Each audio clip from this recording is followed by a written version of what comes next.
On this episode of Just Informed Talk, Kanye West joins President Trump in the Oval Office, and you won't believe the video. Plus, we have a breaking story out of Breitbart where there has been internal documents showing that Google is very much in favor of censorship and very much enacting it behind the scenes. Hi, I'm Craig, and welcome to Just Informed Talk. I always like to say thank you to all my subscribers. If you guys haven't done it already, please come here to the landing page, click the big red subscribe button, and make sure you hit the bell for notifications so you'll be notified when these videos get posted. So, today's video, as you can see here, we're going to look at first what has happened with Kanye West joining President Trump in the Oval Office. So, basically, President Trump had Kanye West and Jim Brown in for lunch today, and they were discussing some very, very important issues for the country at large and also the African American community. And in this discussion, we actually have a sit down with the press where Kanye actually gives his full-fledged speech about what he thinks the country has done wrong, what they've done right, and where we're heading, what we should be doing. And he actually gives President Trump a lot of pretty sage advice, if you ask me. But let's go ahead and watch that tape right now, and then stick around because we're going to cover the breaking story from Breitbart about internal emails that basically admit to the abandonment of free speech for safety and civility. This is according to their own internal emails that they have been circulating, and it's just more proof that Google is engaged in the highest form of censorship because they believe they're gonna embrace the European model, and they're not going to embrace the American model, which is the American Constitution, which means we can say whatever we want, and that is free speech. No. They're going against us. So you stick around for that. Plus, we have another compilation of just them admitting that they have an incredible bias against conservatives as well. So there's a lot in this episode. So stick around. But first, let's watch Kanye speak to President Trump. Now, he started doing positive for the community. He started showing that he actually had power, that he wasn't just one of a monolithic voice, that he could wrap people around. So there's theories that there's infinite amounts of universe and there's alternate universe. So it's very important for me to get Hoover out because in an alternate universe, I am him. And I have to go and get him free because he was doing positive inside of Chicago, just like how I'm moving back to Chicago. And it's not just about, getting on stage and being an entertainer and having a monolithic voice that's forced to be a specific party. People expect that if you're black, you have to be Democrat. I've had conversations that basically said that welfare is the reason why a lot of black people end up being Democrat. They say, first of all, it's a limit to amount of jobs. So the fathers lose the jobs and they say, we'll give you more money for having more kids in your home. And then we got rid of the mental health institutes in the 80s and the 90s, and the prison rates just shot up. And now you have Chirac, what people call Chirac, which is actually our murder rate is going down by 20% every year. I just talked to the superintendent, met with Michael Sachs, that's Rom's right-hand man. So I think it's the bravery that helps you beat this game called life. They tried to scare me to not wear this hat, my own friends, but this hat, it gives me power in a way. My dad and my mom separated, so I didn't have a lot of male energy in my home. And also, I'm married to a family that, not a lot of male energy going on. It's beautiful, though. But there's times where, it's something about, I love Hillary, I love everyone, right? But the campaign, I'm with her, just didn't make me feel as a guy that didn't get to see my dad all the time, like a guy that could play catch with his son. It was something about when I put this hat on, it made me feel like Superman. You made a Superman. That's my favorite superhero.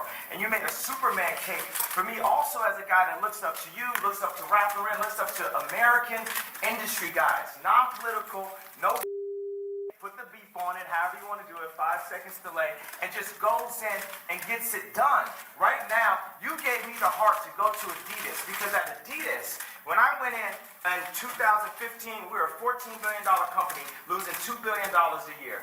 Now we have a $38 billion market cap. It's called the Yeezy effect. And I went to Casper. We had a meeting in Chicago.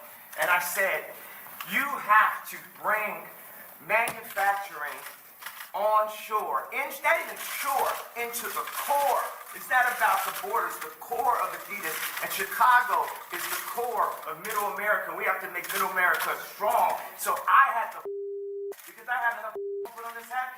I mean, this Adidas thing made me a billionaire. And I could have lost $200 million walking away from that deal. But even with that, I knew it was more important for me to take the chance of walking away from that deal than to have no fathers in Chicago with no homes. And when we do have prison reprobation, because it's habilitation, not rehabilitation, because we didn't have the abilities in the first place. We never had anyone that taught us. We didn't teach us. Exactly, we had no one that taught us, right? So it's more important than any specific deal, anything that we bring jobs into America, and that we provide a transition with mental health and the American education curriculum that Jim has worked on. Larry Hoover also has a curriculum that he's worked on. We have Montessori curriculums that we worked on. WeWorks has a beautiful curriculum. The Waldorf establishment has a curriculum. We have meditation. There's a lot of things affecting our mental health that makes us do crazy things, that puts us back into that trap door called the 13th Amendment. I did say abolish with the hat on, because why would you keep something around that's a trap door? If you're building a floor, the Constitution is the base of our industry, right? Of our country, of our company. Would you build a trap door that if you mess up and you accidentally something happens, you fall and you end up next to the Unabomber? You got to remove all that trap door out of the relationship. The four gentlemen that wrote the 13th Amendment, and I think the way the universe works is perfect. We don't have 13 floors, do we? So the four gentlemen that wrote the 13th Amendment didn't look like the people they were amending. Also, at that point, it was illegal for blacks to read, or African Americans to read. And so that meant if you actually read the amendment, you get locked up and turned to a slave. Again, so what I think is we don't need sentences, we need pardons. We need to talk to people. I was diagnosed with bipolar disorder. I was connected with a neuropsychologist that works with the athletes in the NBA and the NFL. And he looked at my brain. It's equal on 3 parts. I'm going to go ahead, drop some bombs for you. 98 percentile IQ test. I had a 75 percentile of all human beings, but it was counting 8 numbers backwards after it was repeating. So I'm going to work on that one. The other one's 98%. Tesla, Freud. So he said that I actually wasn't bipolar. I had sleep deprivation, which could cause dementia 10 to 20 years from now, where I wouldn't even remember my son's name. So all this power that I got, and I'm taking my son to the Sox game and all that, I wouldn't be able to remember his name from a misdiagnosis. And what we need is, we can empower the pharmaceuticals and make more money. That's one thing. I've never stepped into a situation where I didn't make people more money. So we can empower pharmaceuticals, we can empower our industries, we can empower our factories, we can bring not only Adidas on shore, we can bring Foxconn to set up a factory in, I think, Minnesota, 53,000. Wisconsin. Yeah, Wisconsin. They have 4,000 jobs, people making $53,000 a year. And one of the things we got to set is Ford to have the highest design, the dopest cars, the most amazing. I don't really say dope, I don't say negative words and try to flip them. We just say positive, lovely, divine, universal words. So the flyest, freshest, most amazing car. And what we want to start with is, I brought a gift with me right here. This right here is the iPlane 1. It's a hydrogen-powered airplane, and this is what our president should be flying in. Look at this, Jared. So get rid of Air Force One. Can we get rid of Air Force One? No, you don't like that. Well, we're gonna have Apple, an American company, work on this plane with. But you know what I don't like about? It's not that I don't like. What I need Saturday Night Live to improve on, and what I need the liberals to improve on is, if he don't look good, we don't look good. This is our president. He has to be the freshest, the flyest planes, the best factories, and we have to make our core be empowered. We have to bring jobs into America because our best export is entertainment and ideas. But when we make everything in China and not in America, then we're cheating on our country. And we're putting people in positions to have to do illegal things to end up in the cheapest factory ever, the prison system. I'll tell you what. As much as I respect Kanye and I think it's great that he's coming out, of course there are a few things I don't necessarily agree with him on, even in that little space, especially the whole I love Hillary part. But but for the most part, I think it's good to have these kind of different opinions coming in and fresh ideas. And somebody like Kanye, who started his life as a musician and now he's obviously moved into the business world and he's trying to make a name. He's trying to build himself into a good man, trying to build himself into a businessman. I'm sure he looks at President Trump, as he said, as a type of mentor, and that's certainly a very positive thing. So overall, and excuse the language, I didn't, I couldn't really bleep that out, but I can tell you, I would never condone that kind of language. But at the same time, he's Kanye, so I don't really expect him not to speak here and there with a few things. But with that being said, overall, I think it's just such a positive step in the right direction. I think it's one of the biggest things for our countries to understand that we're all in this together. We want the best for what our country has to gain. We don't want African Americans disproportionately put in jail. That's something we don't want. We don't want them disproportionately charged with crimes, or minorities for that matter either. We're actually a country that wants the best for our individuals, citizens. We want people to be there, to work for themselves, to get up every day, to earn their own money, to have a life, to have the chance to have a life. And you need factories, you need manufacturing, you need jobs to do that. And that's why President Trump's been so focused on that. So with that being said, I want to get into this other story here. Now, this is a story that was broken out of Breitbart, and it's an internal email that was leaked from Google.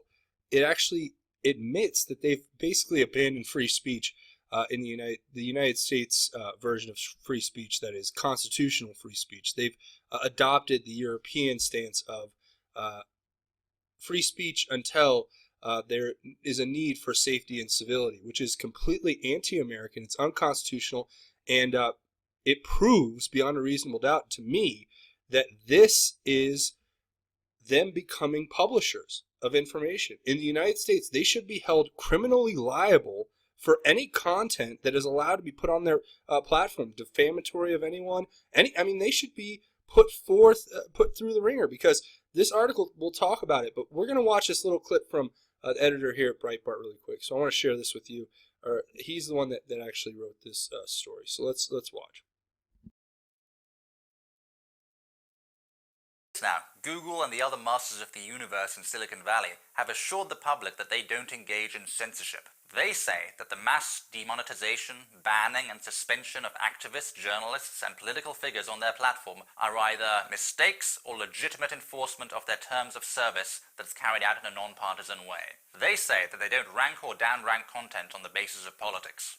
Despite numerous Breitbart investigations showing rampant political bias at all levels of Google, the company insists that the biases of their top executives do not filter down into their product.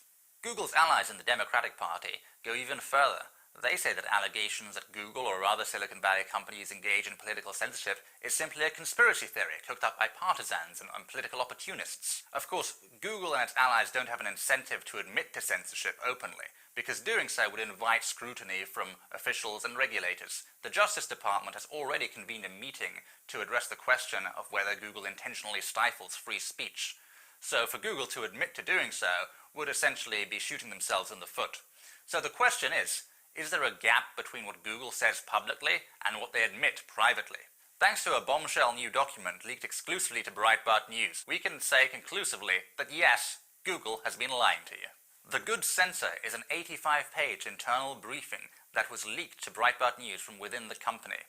The document admits that in contrast to its public statements, Google and other tech companies have indeed shifted towards censorship in recent years. It acknowledges that these companies not only control the majority of speech on the internet, but that they initially promised free speech to their users only to abandon it later.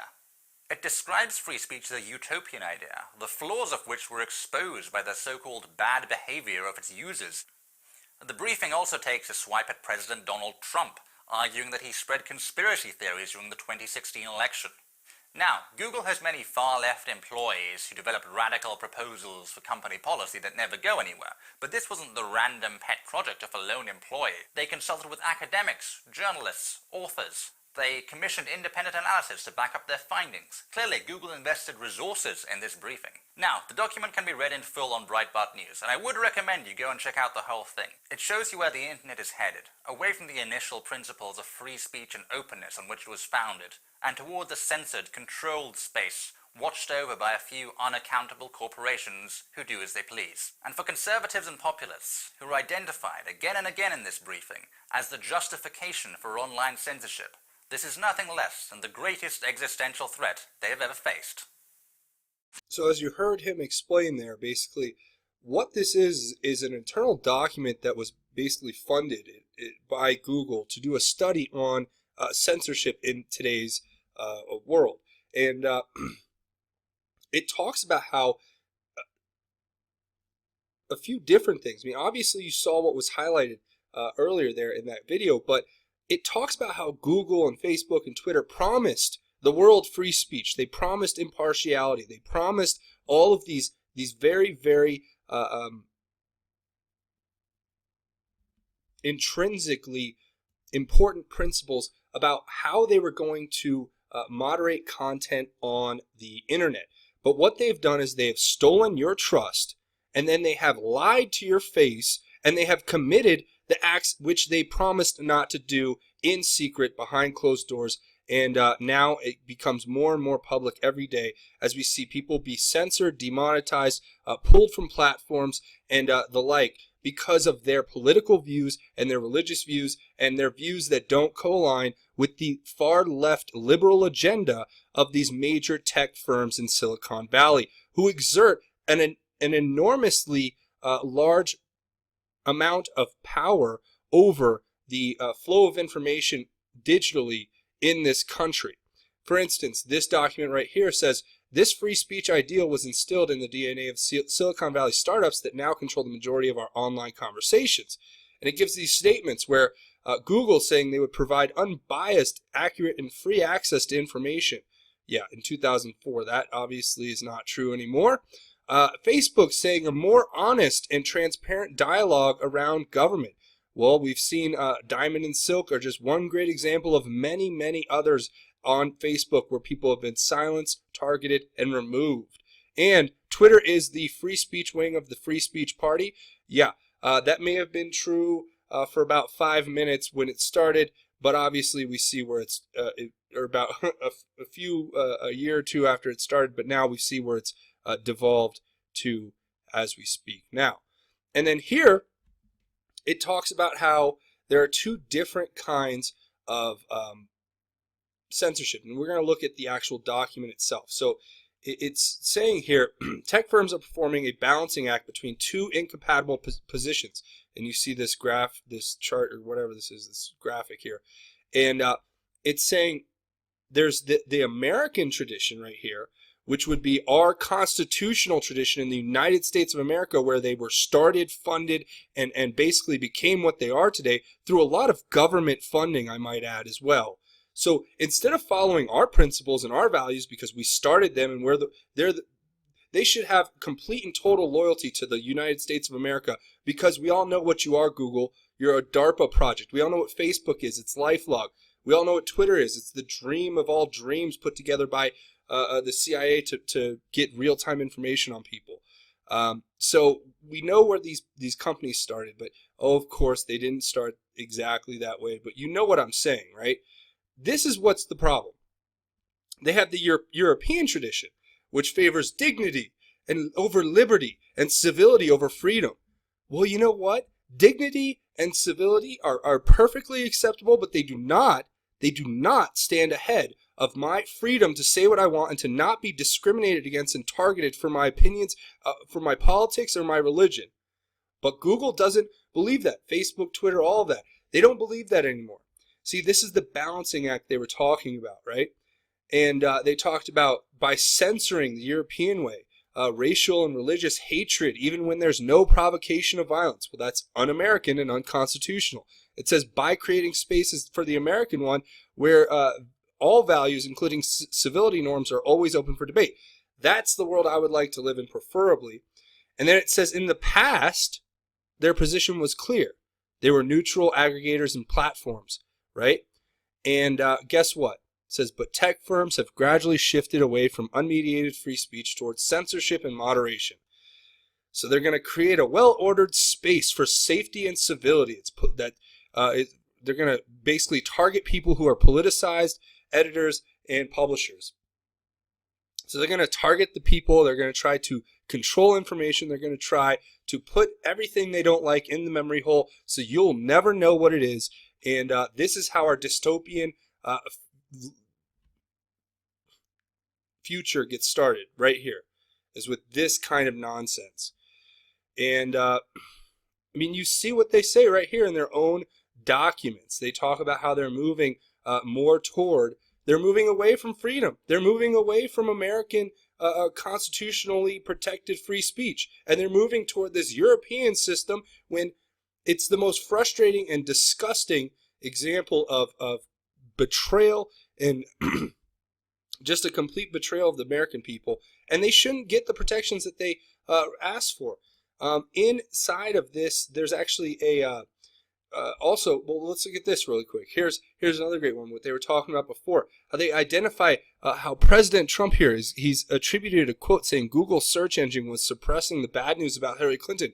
It's 100% proven by outside independent organizations who actually did the studies where they looked at what the search engines would provide based off of different search queries. But no, don't let them tell you that, or don't believe that for 1 second. And basically, there's a lot to this briefing, this document, the good sense, or whatever you want to call it. But it is definitely explaining in full detail how Google and other tech companies are fully in favor of censoring us, are fully in favor of discriminating and not following the Constitution. And now that they've done that, they've decided to become publishers. Therefore, they should be held liable for anything that's on their platform. I mean, everything that's on their platform. So, and what that is referring to is this right here. It's mentioned directly in the report. See, there's Section 230 of the Communications Decency Act, which actually gave tech firms legal immunity from the majority of the content posted on their platforms because they claim to not be publishers. So they weren't going to control and give favorable rankings or statuses to certain content, or to remove content and allow some content to stay. They were going to be neutral. But guess what? They've lost all impartiality. They've lost all neutrality. And if you don't believe me, let's watch them right now in their own words, okay? In their own words, talk about how impartial and really, non-partisan they are. So here we go. Let's watch. I know this is probably not the most joyous TGIF we have had. Let's face it, most people here are pretty upset and pretty sad because of the election. But anyway, on a more serious note, myself, as an immigrant and a refugee, I certainly find this election deeply offensive, and I know many of you do too. And I think it's a very stressful time, and it conflicts with many of our values. I think it's a good time to reflect on that, and we're gonna hopefully share some thoughts today. I guess there are two dominant reasons to be upset. One is because so many people apparently don't share many of the values that we have. 8:30 p.m. on Tuesday night, I was at home with friends and family watching the election returns. And as we started to see the direction of the voting, I reached out to someone close to me who was at the Javits Center where the big celebration was supposed to occur in New York City, somebody who'd been working on the campaign. And I just sent him a note and said, are you okay? It looks like it's going the wrong way. And I got back a very sad, short text that read, people are leaving, staff is crying, we're going to lose.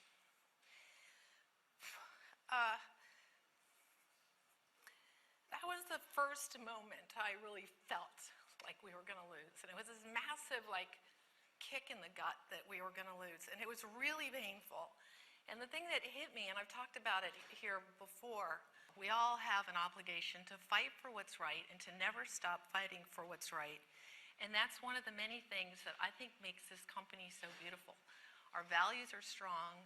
We will fight to protect them, and we will use the great strength and resources and reach we have to continue to advance really important values. The second question is around internal mobility. Can I move to Canada?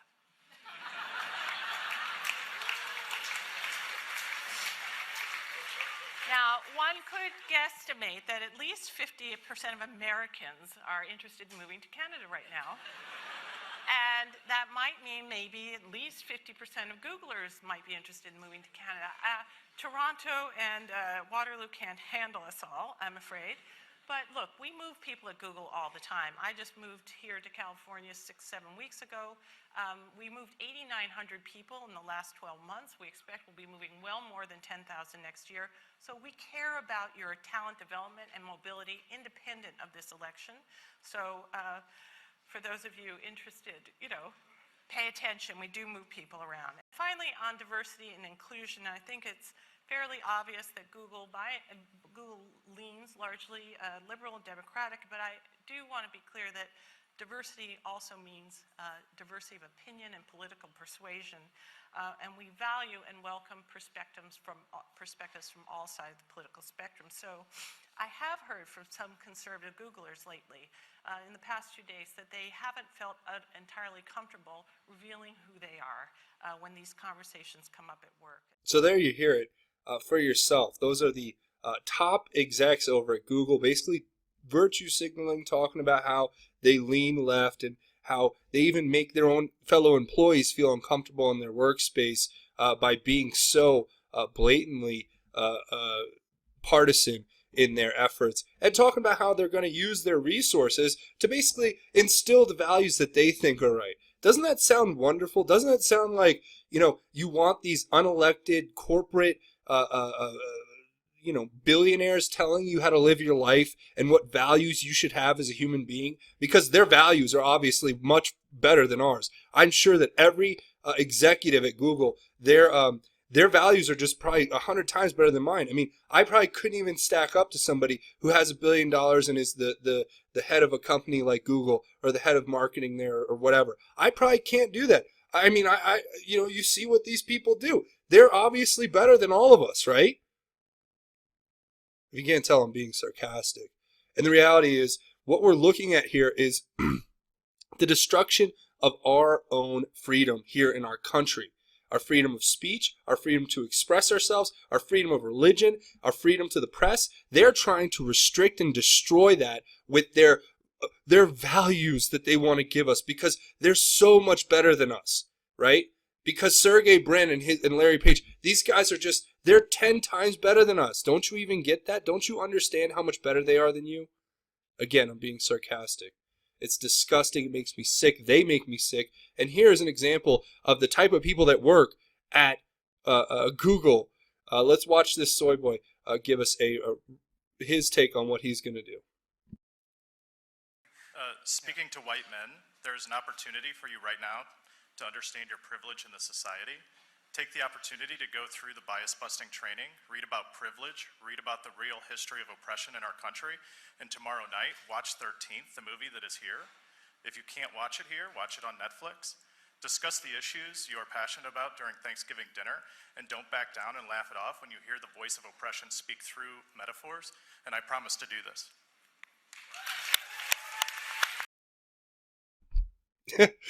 Yep.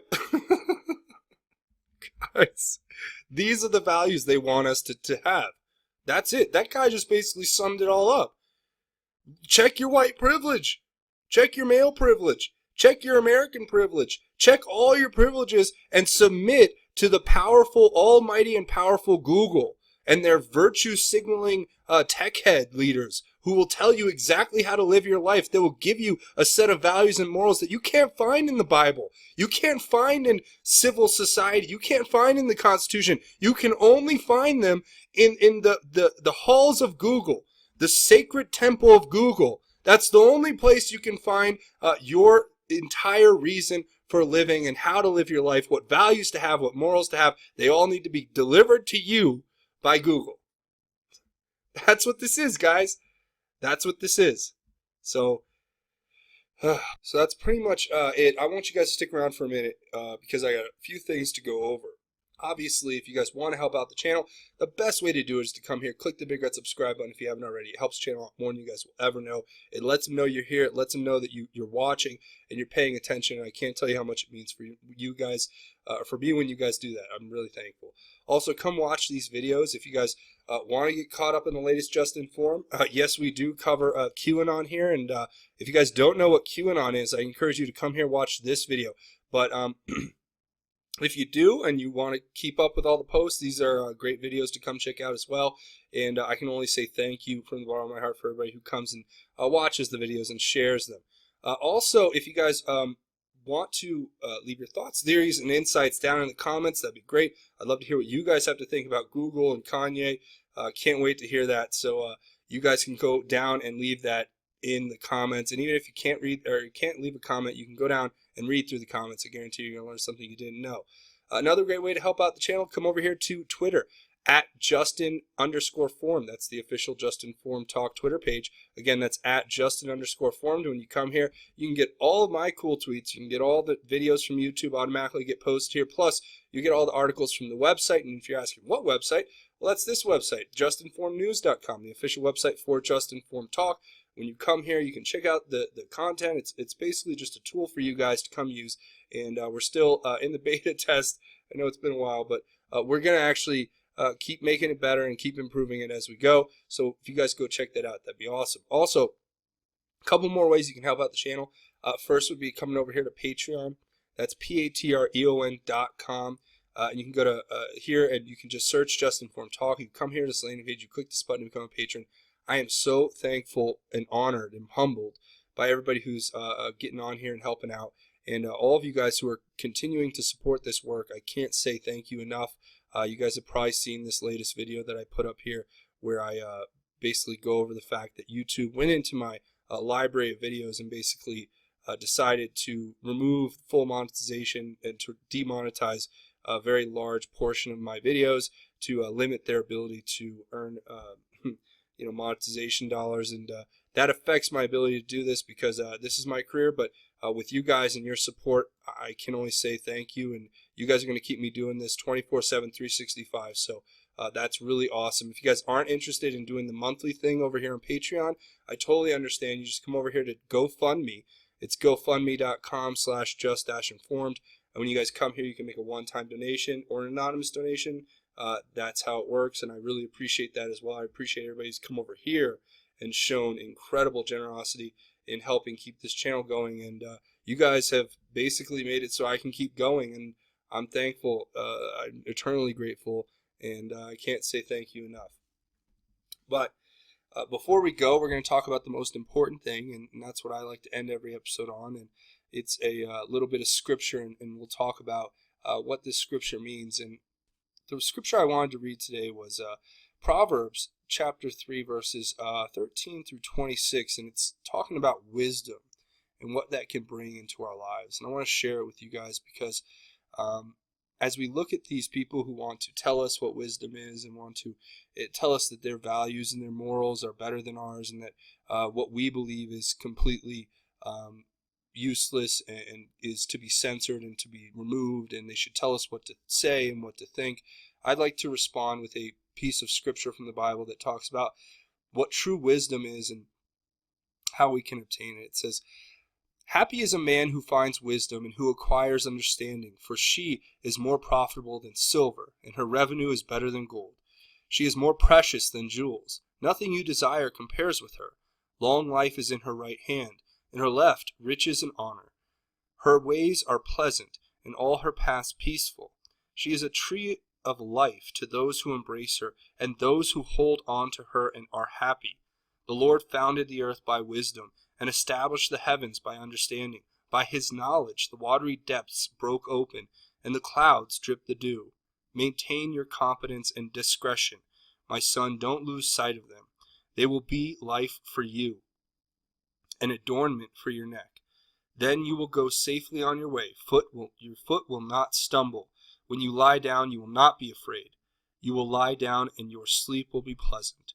Don't fear sudden danger, or the ruin of the wicked when it comes, for the Lord will be your confidence and will keep your foot from a snare." And that's what it is. Wisdom is the true wisdom that comes from God, not the one that comes from man, not from Sergey Brin and Larry Page and their virtue signaling team, or even from Donald Trump and Kanye West. It comes from God.